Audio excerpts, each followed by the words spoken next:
Next সন্তান ও মায়ের ভালোবাসা। এক গ্রামে থাকতো এক ছোট্ট ছেলে, তার নাম আহমদ।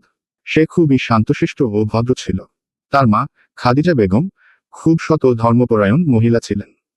তার বাবা অনেক আগেই ইন্তেকাল করেছিলেন, তাই আহমদ তার মাকে খুব ভালোবাসত এবং সবসময় তার খেয়াল রাখত।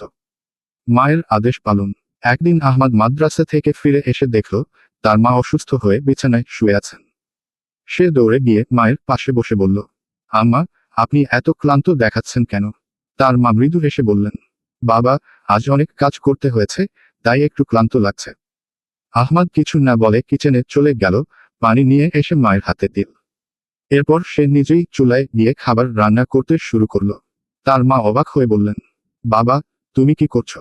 আম্মা, আপনি বিশ্রাম নিন, আজ থেকে আমি আপনার জন্য রান্না করব। তার মা চোখের পানি ধরে রাখতে পারলেন না। তিনি দোয়া করলেন, আল্লাহ তোমাকে ভালো রাখুক বাবা, তুমি যেন দুনিয়া ও আখিরাতে সফল হও। পরীক্ষার দিন। কিছুদিন পর আহমদের মাদ্রাসায় পরীক্ষা হলো। সে অনেক পরিশ্রম করেছিল, তাই সে ভালো ফলাফল করার ব্যাপারে আত্মবিশ্বাসী ছিল। পরীক্ষার দিন সকালে সে উঠে দেখে তার মা তখনও অসুস্থ। সে মায়ের কাছে গিয়ে বলল, আম্মা, আমি পরীক্ষা দিতে যাব, আপনার জন্য কিছু লাগবে? তার মা মাথায় হাত বুলিয়ে বললেন, না বাবা, শুধু আমার জন্য দোয়া করো, যেন আল্লাহ আমাকে সুস্থ করেন। আহমদ মাদ্রাসায় গিয়ে পরীক্ষায় ভালো ফল করল এবং প্রথম স্থান অর্জন করল। সে দৌড়ে বাড়ি ফিরে এলো এবং মাকে বলল, আম্মা, আমি প্রথম হয়েছি। তার মা খুশিতে আল্লাহর শুকরিয়া আদায় করলেন এবং বললেন, আল্লাহ তোমার মধ্যে বরকত দান করুন বাবা। সবচেয়ে বড় পরীক্ষা। একদিন রাতে আহমদ ঘুমাচ্ছিল, হঠাৎ তার মায়ের কাশির শব্দ শুনে সে জেগে উঠল। সে মাকে দেখল খুবই অসুস্থ। দেরি না করে সে গ্রামের হাকিমের কাছে ছুটে গেল। চাচা, আমার মা খুব অসুস্থ, দয়া করে আমাদের বাড়ি আসুন। হাকিম সাহেব সঙ্গে সঙ্গে ওষুধ নিয়ে আহমদের সঙ্গে তার বাড়িতে গেলেন। অনেক যত্ন করার পর তার মা সুস্থ হয়ে উঠলেন।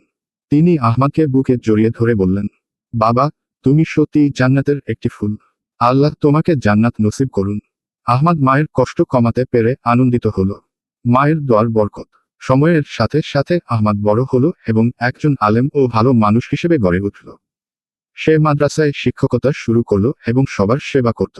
তার মা বলতেন, যে সন্তান মাকে ভালোবাসে ও তার সেবা করে, সে কখনো ব্যর্থ হয় না। আহমদ বুঝতে পেরেছিল মায়ের দোয়ার চেয়ে বড় কিছু নেই।